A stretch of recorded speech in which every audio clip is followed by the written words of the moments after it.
Halo semua, selamat datang di YouTube channel Cerita Horor. Channel yang bakal buat kalian merinding dan jantung berdebar. Di sini, saya akan menceritakan kisah-kisah horor yang nyata atau fiksi.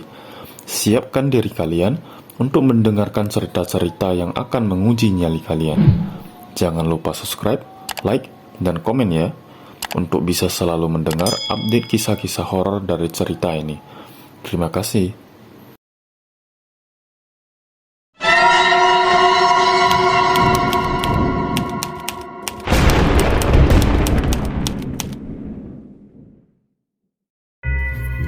Di sebuah kampung terpencil di Indonesia, berkisar pada malam kelam dan pekat, angin berbisik dengan desiran menyeramkan, menciptakan suasana yang penuh dengan misteri. Rumah-rumah penduduk berjejer rapat, tapi di antara keheningan malam, terdengar suara langkah-langkah ringan yang menimbulkan kegugupan di hati siapapun yang mendengarnya. Di salah satu rumah hidup seorang ibu hamil tua bernama Ibu Kartini. Ia tinggal bersama suaminya Pak Budi di rumah warisan keluarga mereka yang telah berusia puluhan tahun.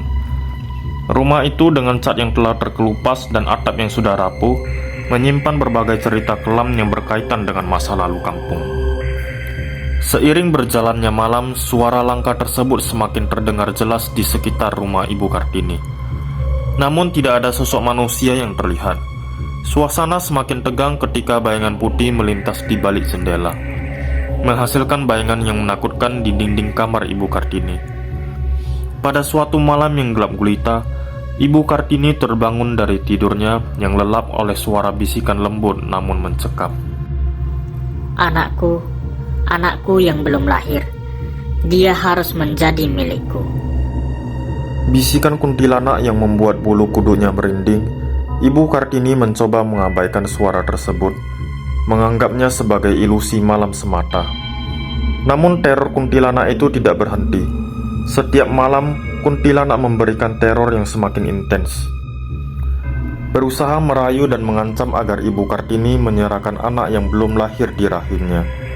Suara tangisan bayi yang tak berwujud pun sering terdengar di kegelapan, menambahkan rasa ngeri di dalam rumah tua itu. Pak Budi, suami Ibu Kartini, awalnya meremehkan cerita istrinya. Namun ketika dia mulai mendengar suara-suara yang aneh dan melihat bayangan putih yang menakutkan, ketakutannya pun mulai tumbuh. Mereka mencoba meminta bantuan kepada sesepuh kampung dan mencari dukun untuk mengusir kuntilanak yang menghantui mereka. Seorang dukun tua datang ke rumah mereka dengan membawa sejumlah benda mistis dan alat-alat ritual. Ia melakukan serangkaian upacara untuk mengusir kuntilanak, memohon kepada roh nenek moyang agar melindungi keluarga ini dari teror yang tidak manusiawi. Namun kuntilanak tampaknya tak tergoyahkan, dan teror semakin menjadi-jadi. Ibu Kartini yang semakin lemah karena stres dan ketakutan, memutuskan untuk mencari tahu lebih dalam tentang sejarah kampung mereka. Dengan bantuan warga kampung dan masih memiliki pengetahuan tentang hal-hal gaib, Ibu Kartini menemukan bahwa kuntilanak yang menghantui mereka adalah arwah dari seorang perempuan muda yang meninggal dengan cara yang tragis puluhan tahun yang lalu. Mendengar cerita itu, Ibu Kartini merasa ada sebuah kebenaran yang tersembunyi.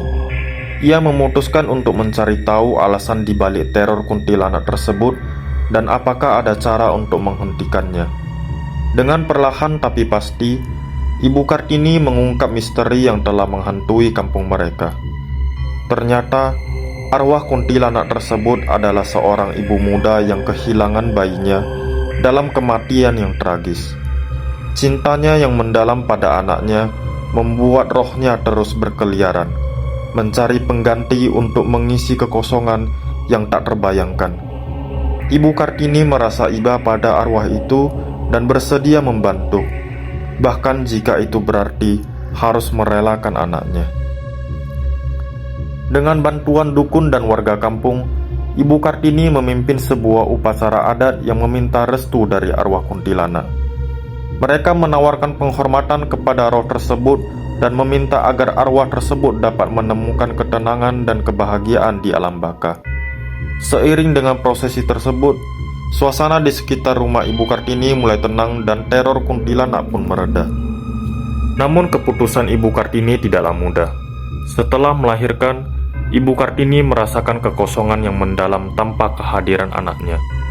Meskipun arwah kuntilanak telah berpindah ke alam baka, Ibu Kartini harus menghadapi kepedihan dan kesedihan yang mendalam. Kampung itu, meskipun bebas dari teror kuntilanak, tetap menyimpan kenangan pahit yang mengiring malam-malam kelam mereka. Demikianlah di suatu kampung terpencil di Indonesia, berakhirlah teror kuntilanak yang menghantui keluarga Ibu Kartini. Namun dalam prosesnya, mereka harus mengorbankan sesuatu yang paling berharga, kehadiran seorang anak yang belum lahir. Nah, apakah kamu tertarik dengan cerita horor barusan? Kasih tahu alasannya di kolom komentar di bawah ya. Saya pamit dan sampai jumpa di video cerita horor berikutnya.